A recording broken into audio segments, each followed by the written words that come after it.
Federal Drive is presented by GEHA, Government Employees Health Association, proudly providing health and dental benefits to federal employees and their families. Visit GEHA.com.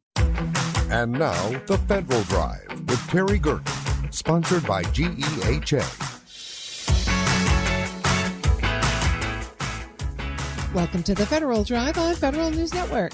It's Wednesday, June 10th. I'm your host, Terry Gerton, and I'm glad you're here. Coming up on this hour of the Federal Drive, the government wants more of your seafood to come from U.S. waters, and it's standing up a new office to help make that happen. Plus, a long-running federal river program delivers real returns, but now it's on the chopping block. Those stories and much more ahead during this hour of the Federal Drive. We begin with this. More details are emerging about the practical implications of schedule policy career. New guidance from the Office of Personnel Management comes as agencies face a looming deadline to formally reclassify thousands of career federal employees. In effect, those reclassifications will strip workers of long-standing civil service protections. Here with the latest is Federal News Network's Drew Friedman. Drew, thanks for being here. Nice to be with you, Terry. I know you are following this story closely. Before we jump into the latest, give us a quick background on where agencies and employees stand right now regarding schedule policy career. Well, after we saw the executive order last week from President Trump, which made official about 8,000 reclassifications of career federal employees, now we're seeing a lot of that come down to the practical nuts and bolts of, how is this going to change things for those thousands of employees across government? Of course, as we know, the Trump administration has been working to put together schedule policy career and this new classification of federal employment. Really, since the president's first day in office, we've seen a lot of steps through the regulatory process, through different executive orders on this. But now things are becoming very real for employees who are going to see these reclassifications. And OPM has published implementation guidance. What are the headlines there? That's right. So we see a lot more details now from OPM on what this is going to look like for the employees who do get moved into schedule policy career. Even though the executive order did make those reclassifications official, there's still some kind of paperwork and processing type work that agencies are going to have to do. First, to inform federal employees of their reclassifications, update their workforce and personnel files, and make sure that everything is set, that this is actually going to be fully implemented. So that guidance from OPM that we just saw come out this week goes into a lot more detail about adverse action proceedings, how this is going to affect federal hiring, how this is going to affect whistleblower protections, prohibited personnel practices, performance and awards and bonuses, and just a lot of varying things that are going to change for these employees here. Drew, it sounds like there's going to be a little bit of a break-in period as this gets up and rolling, but you just articulated a number of key changes. Let's take the disciplinary policies and protections first. What are the big changes that these folks who have been reclassified will see? That's right. And I do think that is a good place to start, just because that's the one that seems to be grabbing the most headlines and the most attention here is you're losing your civil service protections that make you an at-will employee and make you easier to fire for most reasons within, of course, legal bounds, as the Trump administration has said. But if you look at the actual implementation side of things here, discipline procedures are now going to be what OPM says are one-step actions. So there's no need for giving advance notice to personnel if you're going to fire them. There's no need to put an employee on a performance improvement plan. You can really just fire employee at will if you believe that they're not carrying out the president's policy or priority areas. OPM said at the same time, managers still have to be fair, follow the law, follow policy. And a lot of those decisions could be based, if employees do end up getting fired from this category of employment, the way OPM has worded it in some of its documents is that these decisions could be based on performance, conduct, or mission-related reasons. So a very broad category here of things that could potentially mean the end of employment for schedule policy career workers. You also talked about prohibited personnel practices and other sorts of workplace and personnel policies. What are you reading in the implementation guidance about those? There's a lot of things that both will change and won't change when it comes to just kind of broader personnel policies. So, for example, employees' pay and benefits won't really change. Their collective bargaining status won't automatically change, but there still could be some room for that to change if agencies make some sort of decision or petition in that sense. But in areas that employees will see things change is they will no longer be eligible, for example, for retention, recruitment, or relocation incentives. They won't have access to student loan repayment options. They won't be eligible for the presidential rank awards. They'll have to have a separate category of performance bonuses and awards, and just a lot of different policy changes there. And then when it comes to prohibited personnel practices, the Trump administration says those still apply, as do whistleblower disclosures. So according to OPM's guidance, these employees can still make whistleblower disclosures to the Office of Special Counsel. But if they believe that there's been some sort of prohibited personnel action against them by the agency, they will have to go through their own agency's internal general counsel office for any concerns there. They won't be able to take those to the OSC or any other independent agency from here on out. So there's going to be a lot of process changes for these employees here as well. Drew, we're talking about changes for folks who are already in these positions, but OPM's offered some guidance about what to do when hiring for these positions now as well. That's right. So we're not seeing this just, of course, for the employees who have been converted, but if agencies are hiring, then we're going to see those changes in the recruitment process too. So the way that is going to work, according to OPM's guidance here, is that on USA Jobs, it's going to be apparent or clear that the position is an at-will position. It will be covered by schedule policy career, and new hires will have to sign paperwork confirming that they understand that their position is at will and that they can be fired at any time and for most any reason. There's also confirmation that employees or new hires would have to make that they understand that they won't have access to the Merit Systems Protection Board to appeal adverse actions if there's issues with their performance or any sort of disciplinary matter there. So there's a lot of changes on the front end as well. And I think we're going to see a lot more kind of paperwork come out of this. But just more broadly speaking, I think these employees who are the current ones are going to see these changes pretty immediately as well. Drew, we're only about a week out from the signing of the executive order. Are people still waiting to find out if they've actually been reclassified? Some seem to still be waiting. Some may have already been informed, but agencies were given a 7-day deadline from the signing of the executive order, which is actually today, Wednesday, for agencies to inform all employees who have been reclassified. So I'd imagine that employees who don't already know if they have been converted to schedule policy career will find out sometime today. And from there, they might get more information from their agencies on what exactly that's going to look like in their personnel policies and their files there. That's Federal News Network's Drew Friedman. Drew, thanks for bringing us this latest news. Thank you, Terry. You can find her story at federalnewsnetwork.com. Up next, the government wants more of your seafood to come from U.S. waters, and it's standing up a new office to help make that happen. This is the Federal Drive with Terry Gerton on Federal News Network. Tune in Tuesdays at 10:30 a.m. and 2:30 p.m. for the Innovation in Government Show, sponsored by Carasoft. Hear from the industry leaders advancing the technologies shaping how agencies modernize secure operations and deliver better services. Innovation in Government covers what is changing now, what is working from cybersecurity and cloud to data, AI, and emerging technologies. Listen to Innovation in Government, Tuesdays at 10:30 a.m. and 2:30 p.m. on Federal News Network. Search Innovation in Government.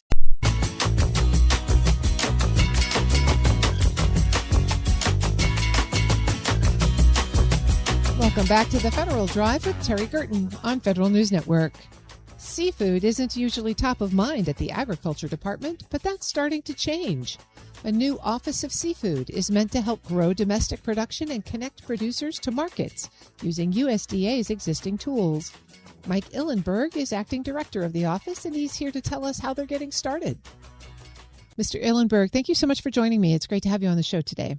Thank you for having me. I look forward to our discussion.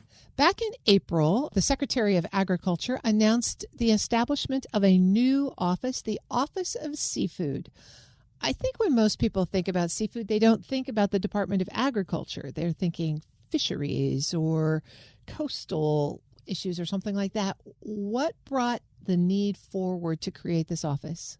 So, our seafood producers, both in the aquaculture industry and the wild caught industries, have been asking for this for well over 10 years. It's been a demand. They look forward to having access to programs that USDA provides. So USDA is starting to look at the food economy holistically, which our seafood producers have typically sat outside of our programs.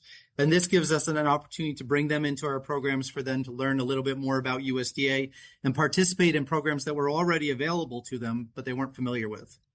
What kind of programs? So runs the gambit, but we have marketing programs.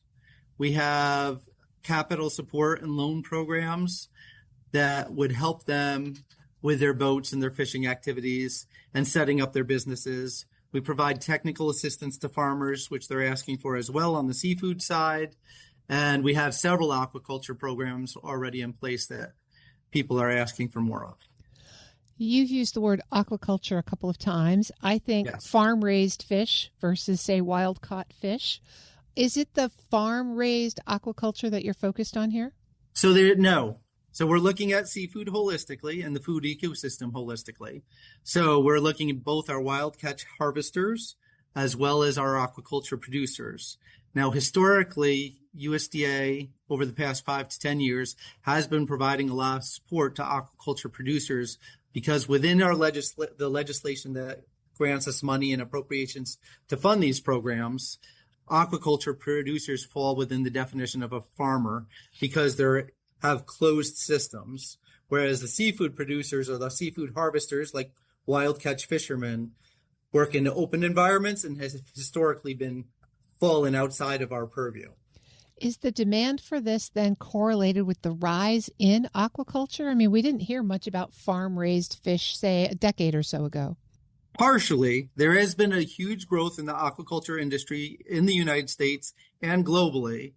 However, there's also been a demand for fleet support on the wild caught harvesting side because we have an aging fleet that has encountered a lot of obstacles to ensuring that their rural economies continue and their rural businesses are able to support their needs.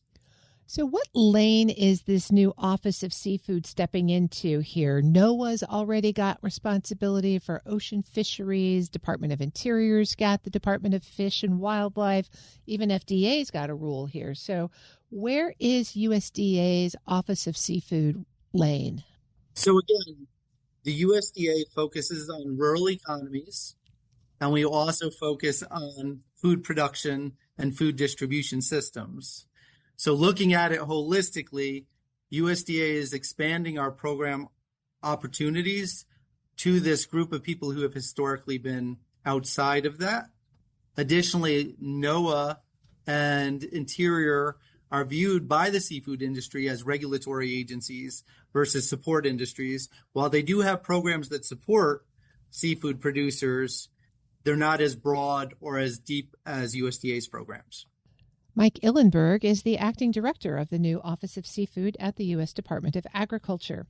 All right, so we've talked a little bit about what you're going to do, and I thought that last response, the difference between being a regulatory agency and a support agency, is so important. If I was an aquaculture industry owner, what would I be looking for the USDA to help me with, and how would I engage? So what I would say is let's not focus on aquaculture first. Let's think of them as seafood harvesters, which would include both the aquaculturists, the seafood, wild catch seafood producers, and then also your processing plants. So what you would be looking for when you come to USDA is the availability of programs that provide capital for your investment to build your business, and also the technical expertise to help you as you grow that business. What needs to happen in the regulatory space or the program development space to make this new office impactful? So right now, the Office of Seafood, and as we stand it up this month, this has been our focus. We're reviewing USDA regulations to see where those opportunities are and those blockers are to participation, to see if there's an opportunity to lift some of those. And we're advising Congress with technical expertise to advise them as they look at the 2026 Farm Bill. And are there particular issues from the industry that are at the top of your to-do list, things they really want you to tackle? So there are things they really want us to tackle, and we're still prioritizing our own list internally. But just to give you some ideas, we're getting a lot of asks about support to put in cold storage for seafood processors. We're getting a lot of asks for loans and grants that would help fishermen out on the water fix their boats or buy new boats and prepare those for the fishing season, nets, other types of gear. On the aquaculture side, we're being asked for continued support. Like I said, we've been supporting the aquaculturists for several years now, but continued support in developing those businesses and value-added products. Are there new international conditions or climate conditions or other sorts of environmental factors that are really challenging the aquaculture environment these days? Again, I want to focus on seafood harvesters as a whole. I don't want to leave out our fishermen because they have historically been left out. And a big part of the establishment of this office is addressing the needs and the demands they've had. On the whole, globally, there has been an increase in aquaculture farming overseas, and the United States has increased their consumption of seafood significantly over the past 20 to 50 years. So our seafood harvesters in the United States, while we have some of the best regulated and best managed fisheries in the world, do not have the materials and the resources they need to provide the demand within the United States. And we're relying more heavily on external partners and our other trading partners. At the same time, some of our trading partners are establishing regulations that will block the U.S. industry from expanding. So we're working collaboratively with other federal departments to advise best practices for ensuring that we can get our seafood to foreign markets and to increase domestic demand and get it to the domestic markets. And so how does your role fit in with the president's Restoring American Seafood Competitiveness executive order? So the president's order directs NOAA and USDA to work together to establish a America First seafood strategy, the intent of which is to promote American consumption of seafood and the consumption of American seafood globally. I am working closely with NOAA and again with the White House to develop that strategy and look for opportunities to expand U.S. markets. And if this office is successful, what will look different in the seafood harvesting industry a year or two from now? We expect in a year or two from now, or we hope within a year or two from now, we'll start to have more of that capital funding and those loan opportunities available to our seafood producers so that they can start gearing up their industry to meet the increased demand. I've been speaking with Mike Illenberg. He's Acting Director of the Office of Seafood at the U.S. Department of Agriculture. Thank you so much for joining me today. Good luck with the office. Thank you. We'll post this interview at federalnewsnetwork.com/Federal Drive. Subscribe to the Federal Drive wherever you get your podcasts. Still to come, the systems that keep water flowing are more connected than ever and more exposed to cyber risk than most people realize. But first, a long-running federal river program delivers real returns, but now it's on the chopping block. You're listening to the Federal Drive with Terry Gerton on Federal News Network.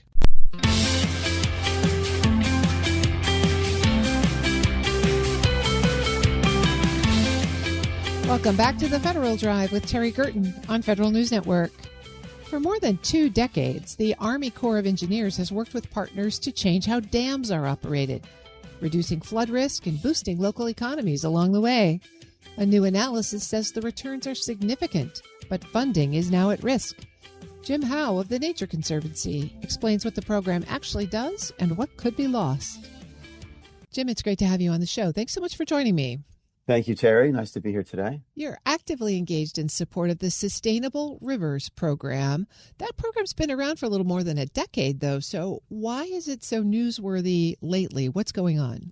Yeah, first, a little background on the Sustainable Rivers program. It's an initiative of the U.S. Army Corps of Engineers to look at the way the Corps operates its 700 plus dams in the U.S. To see if we can get more efficiencies and deliver more benefits for Americans. And the Sustainable Rivers program has worked at about over 100 of those Army Corps dams, 65 different rivers, and basically trying to figure out, can we provide more balance to this system? A lot of these dams were built in the 1930s, 40s, 50s, 60s, really before we understood the impacts that they can have on river systems and local communities. And so what SRP, the Sustainable Rivers program, does is says, okay, can we still meet this dam's mission of providing flood risk management or navigation or hydropower, but also provide more environmental benefits for communities? And the answer is clearly, yes, we can. We can do both. And that's what SRP does, working with local communities and the Corps. And let's talk about a particular river, right? How does this play out in everyday life? I think about the Pacific Northwest, where there's a lot of concern over salmon migration and the limits that many of the dams in that river system put on that return to home waters, if you will, for the fish. What's going on there? Well, so let's first acknowledge that dams provide a number of important services for society. The flood risk management that we talked about, the shipping, water supply, hydropower, but that's come at a cost too. And I think we increasingly recognize that now, that dams are impacting fisheries, they're impacting the health of our rivers and even water quality. So what SRP does is it basically brings together, at a dam that's enrolled in the program, it will bring together scientists, stakeholders, the public, to talk about, hey, what could we do differently here? What are some of the targets that if we could manage this dam differently? Maybe we can, maybe we can't. What could we generate here? And so if the issue is, hey, we want to see salmon, better habitat for salmon downstream, we want to see healthier wetlands upstream at the reservoir, there are things that the Army Corps can do to operate that dam differently. And that's the magic of the program, is it really does spark some creativity in the Corps and with the public about what might be done. You mentioned a number of these dams that have been in existence for, some of them going on close to a century. One of the issues that the Corps has struggled with there is maintenance of the dams themselves. Is SRP engaged in that, and what impact does it have?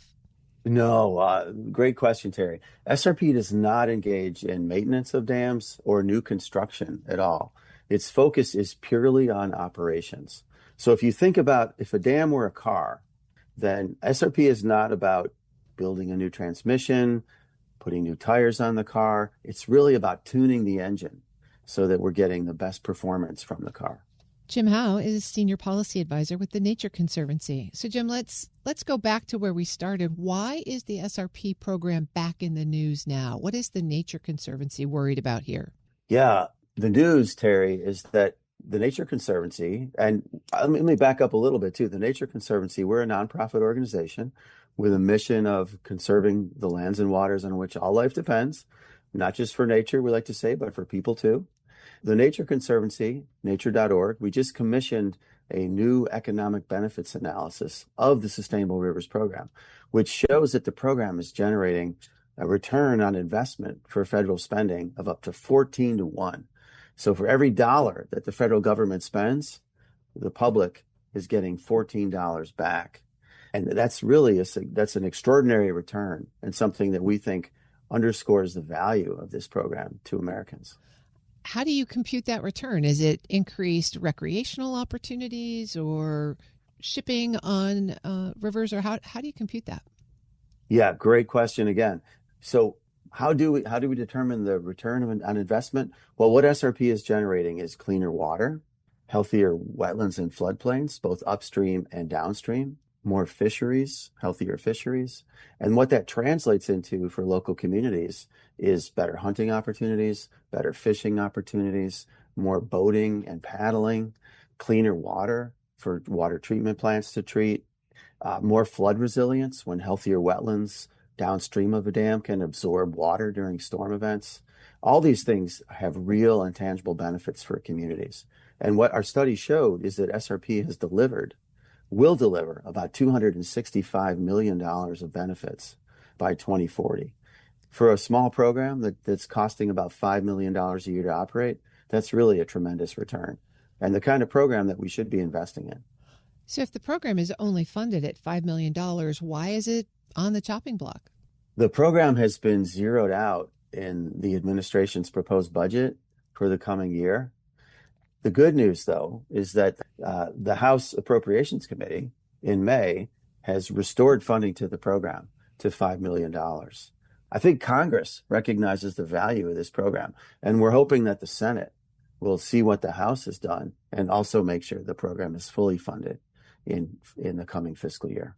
What about the communities that are impacted by the SRP program? Do they understand how it plays out in their local communities?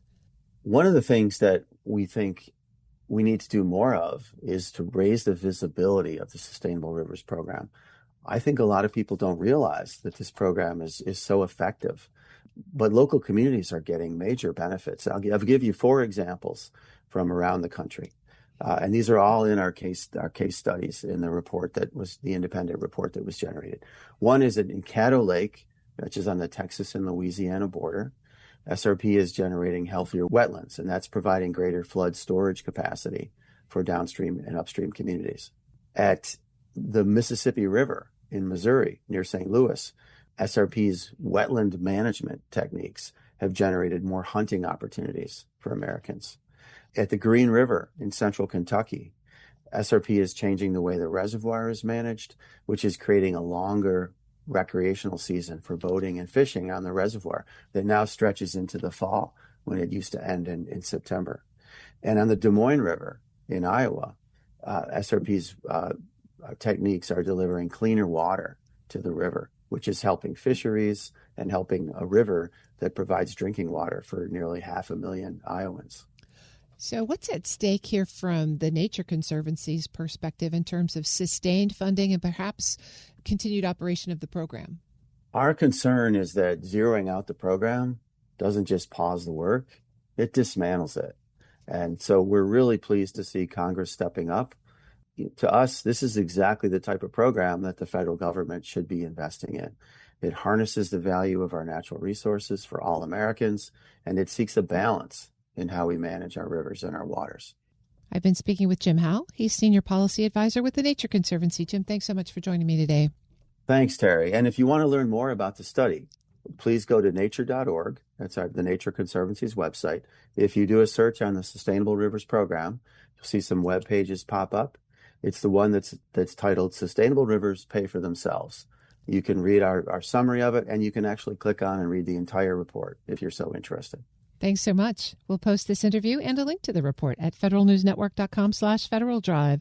Listen to the Federal Drive on your schedule. Subscribe wherever you get your podcasts. Coming up next, the systems that keep water flowing are more connected than ever and more exposed to cyber risk than most people realize. This is the Federal Drive with Terry Gerton on Federal News Network.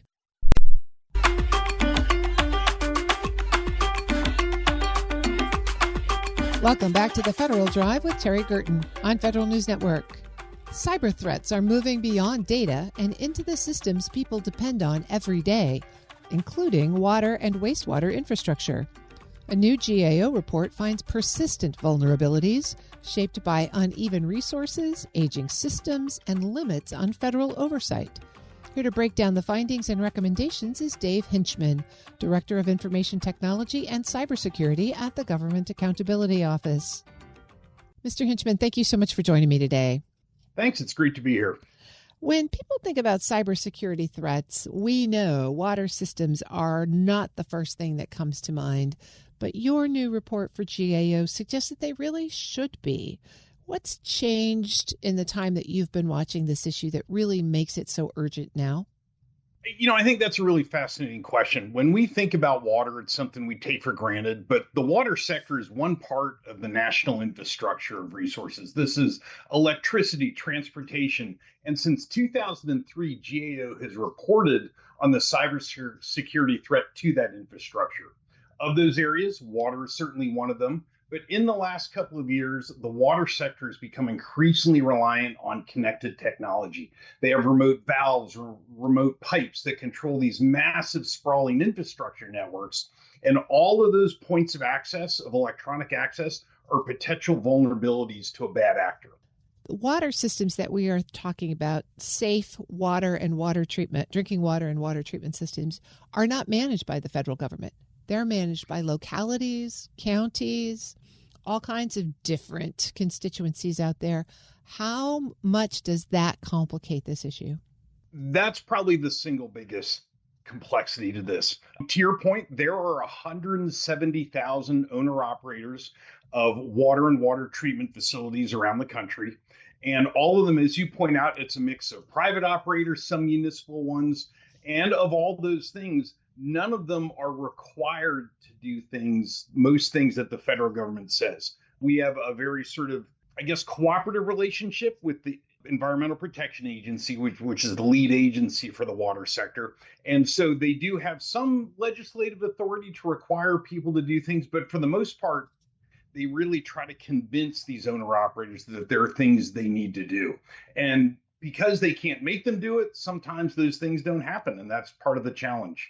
Now we've set up a description of a system that's really complicated, has lots of players in it, has very little in terms of guardrails or enforcement mechanism. Let's come back to that cyber threat.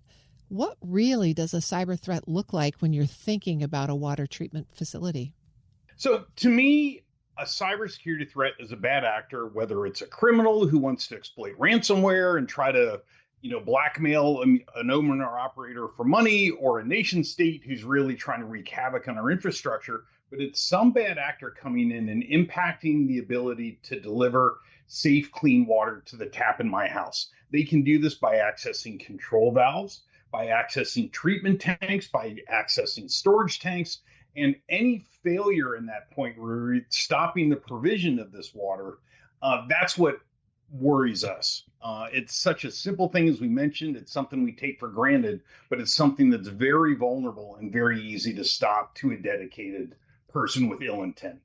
And GAO has been flagging these sorts of vulnerabilities, as you said up front, for a long time. We've talked about the complexity of this system. What does it take to begin to close some of these vulnerabilities? The first thing is you need to understand the threat. One of the things when we did our report, we recommended that EPA conduct a risk assessment of the sector, which they did, which we thought was great. We recommended that they put in place a risk-informed cybersecurity strategy, which we think was also great. But I think one of the challenges is that we still don't really understand the federal government's role that they're going to play in nationwide cybersecurity. The new administration came out with a cybersecurity strategy this spring. Fantastic. No one really knows what the implementation of that strategy looks like from the administration's perspective. We're all still waiting on that guidance. But I think there's also the challenge that the current administration has said that they're going to take a step back and really ask states and local municipalities to take a much greater role in the security of the nation's infrastructure. And I think that's something that no one really knows how to do. It's not the historic government role. And so there's still a lot of sorting out that needs to happen.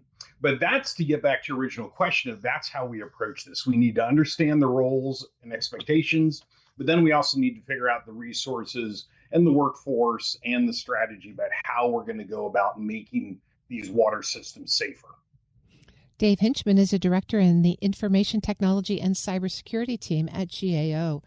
Mr. Hinchman, let's talk about resources, because fixing these cybersecurity gaps isn't free. But these water treatment plants are funded through tax revenue. So how do states, localities get their heads around how much they want to charge for water, which is really certainly a public good, maybe even an individual right to have clean drinking water? So you have to make it affordable, and yet you have to fund these improvements. How do localities and providers think about that balance? I don't know that anyone has a good answer for that, but I think I'll take that actually a step higher. Most of the nation's water infrastructure is incredibly dated. Lots of equipment is getting to end of life. That older equipment is increasingly complicated to mate with advanced cybersecurity protection. So there's an issue also of how do we upgrade the infrastructure, which again also is GAO has reported for decades as something that impacts our bridges, our roadways, our rail lines. It's something that's really something that spreads across the country into every aspect of life. But for the water sector, there is an issue of how do we upgrade the equipment and how do we manage that part with finding better cybersecurity protections that we can attach to those systems so that we get to the end game, which is safe, secure drinking water and water treatment processes. You also talked about workforce. What are the workforce challenges that you're seeing here? So nationwide, we really struggle to understand what the nation's cybersecurity workforce looks like and what it needs to be.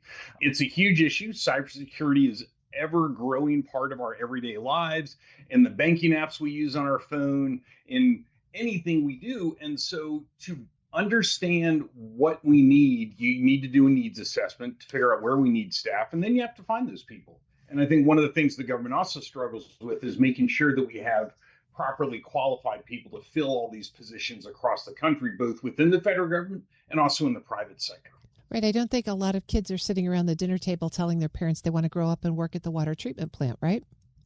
Absolutely. And I think that's one of the things is the government is trying to figure out how do we get into the educational process early and get people to build these skills so that when they enter the workforce, whether it's after high school or after college, that they're ready and willing to take on some of these roles across the nation. Let's go back to the responsibility of EPA then at the center of government to at least try to create a system that incentivizes modernization of the infrastructure and the cybersecurity response. Where are you seeing them move forward, and where do you want them to move forward faster? So one of the things that EPA says is they don't have the authority to go out and tell owner-operators to do things. It's an interesting discussion. I'm not sure that we completely agree with EPA. We did recommend that they go in and they assess their authorities. And if they found those authorities lacking so that they could compel owner-operators to take certain actions, then they need to work with the administration and Congress to get those authorities. You know, as writ large, that's a problem that a lot of these, EPA is called the Sector Risk Management Agency for the water sector. All of the government sector risk management agencies struggle with that same thing, that compelling owner-operators to take actions. And we would encourage a whole of government approach to looking at this issue and making sure that these agencies have the authorities they need to address a threat that grows literally by the day, and that we need to stay on top of and ahead of so that we can ensure that our infrastructure is safe and protected. This conversation so far has been principally about water and wastewater, and certainly that's the focus of this report. But you mentioned up at the top of our conversation the energy infrastructure, all sorts of other critical infrastructures that are like water. They're distributed. They have lots of different owner-operators. Do you see parallels here in the wastewater that need to be applied across the infrastructure space? Absolutely. This is a common story. One of the things in doing this report, it was great to focus on a sector I didn't know a lot about and learn a lot about. It certainly has its own nuances and peculiarities. I think chief among them, the 170,000 owner-operators that I mentioned, but so many of these other, what I'll call resource sectors, like you mentioned, really struggle with the same things. How do they compel the owner-operators in their sector to do things? How do they get in place or convince the owner-operators that this is something that will be good for you to do? Let's figure out how to get it in place and how to get you the resources that you need for that. Is this something that national legislation could address, that CISA, for example, could have a centralized control over, or are we just doomed to let every locality figure this out on their own? So legislation is certainly a possibility, and that's a decision for Congress to make if that's something they want to tackle. From the CISA question, we're still struggling to understand what the new CISA is really going to look like. One of the really successful things that CISA has had is local reps who worked with local municipalities to help them navigate some of these challenges. But that's one of the areas that right now is slated for, I think, an over 50% budget cut in the latest budget proposal from the administration. And so no one really knows what that's going to look like. Obviously, the road to getting the budget passed is a very long one, and we're not going to know till later this year. But that's certainly a cause for concern because we view that as a very successful program that CISA has had. If you are one of those 170,000 operators, hope is not a method here. Just hoping that you're not going to be the one that gets targeted. What can those folks do in the short run to take some preventive action that maybe helps secure the systems? So one thing is what we call basic cyber hygiene. It's changing passwords. It's putting two-factor authentication. It's putting together a plan so that when an attack happens, you know what to do. And it's not some poor tech who's sitting in the control room at 10:30 on a Friday night when the bad thing happens. And it's putting that plan into place, and it's training your staff to recognize cyber threats so that you're not falling victim to emails or anything like that. And it's really basic steps that sound almost laughable in the face of the threat, but which can make a difference to something that's maybe perhaps a more casual attack on your system rather than something focused and heavy hitting. Dave Hinchman is director in the Information Technology and Cybersecurity team at GAO. Thank you so much for joining me today. Thanks for having me here. We'll post this interview and a link to the report at federalnewsnetwork.com/Federal Drive. Listen to the Federal Drive on your schedule. Subscribe wherever you get your podcasts. Congress just passed fiscal 2026 appropriations for most of the Department of Homeland Security in May. But lawmakers are already moving forward with crafting a 2027 budget for DHS. The House Appropriations Committee's Homeland Security spending bill pushes back on some cuts proposed by the Trump administration. Federal News Network's Justin Doubleday joins me now with more details. Justin, thanks for being here. Good to be here, Terry. All right, so where is the House Appropriations Committee in its version of the DHS funding bill?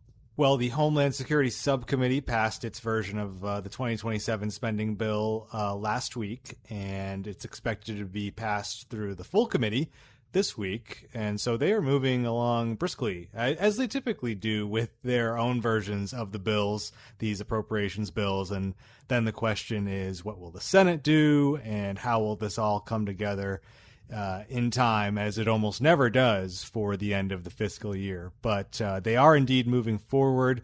There's a lot in this bill, of course, across DHS when it comes to cybersecurity, when it comes to emergency management, when it comes to immigration enforcement and border patrol, border security as well.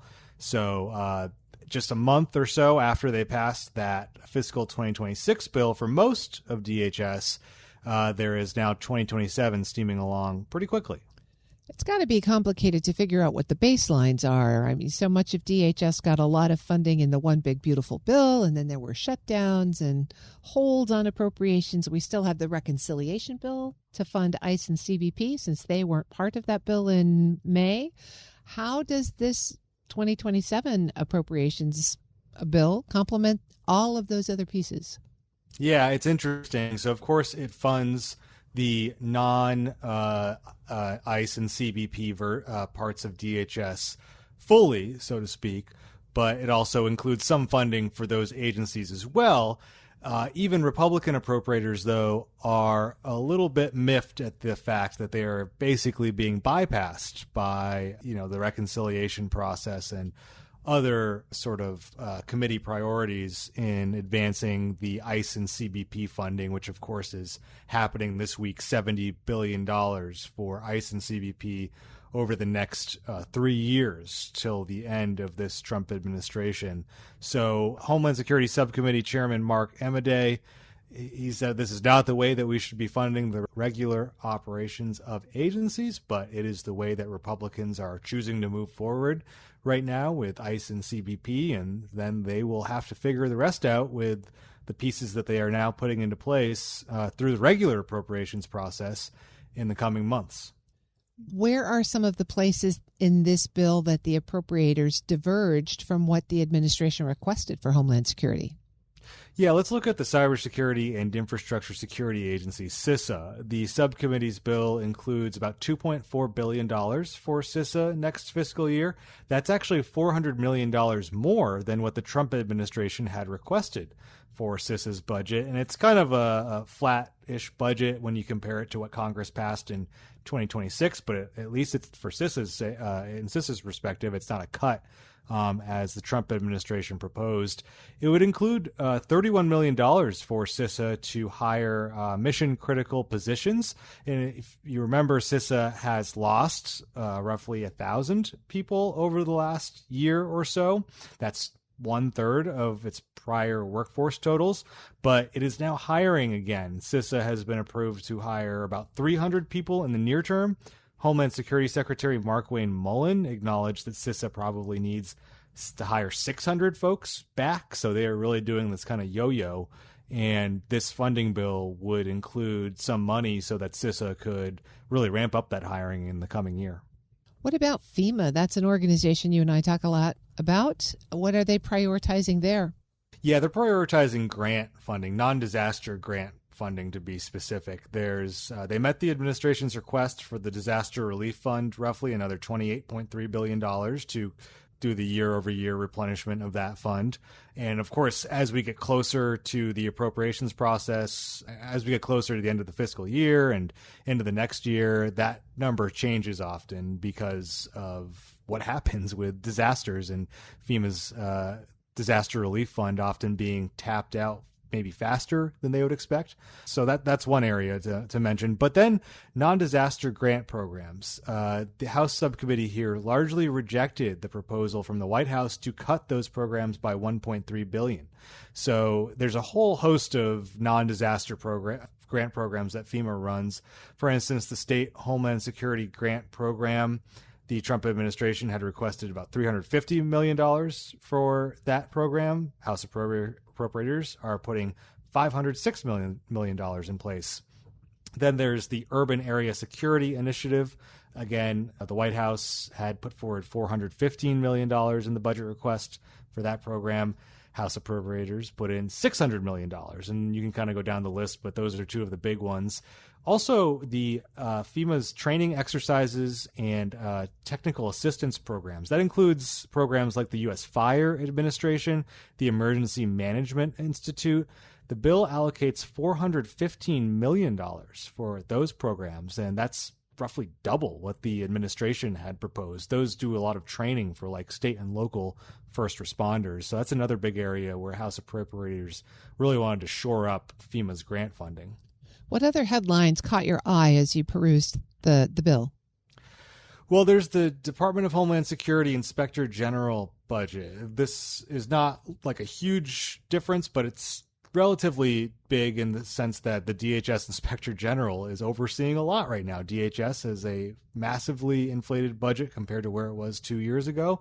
Really high-profile mission right now. The Trump administration had proposed cutting the DHS Inspector General's budget by about $30 million or so year over year. The House appropriations measure rejected that. It would allocate the $227 million that was the annual budget for the Office of the Inspector General. And that would allow the DHS OIG to hang on to about 85 employees that they would have had to cut if the administration's proposal was enacted. So oversight at DHS, very important to a lot of lawmakers right now. The DHS IG under this appropriations request would maintain, their staff and their funding. Well, as you say, this is really just the first salvo. Lots still to play out as we watch this bill make it through.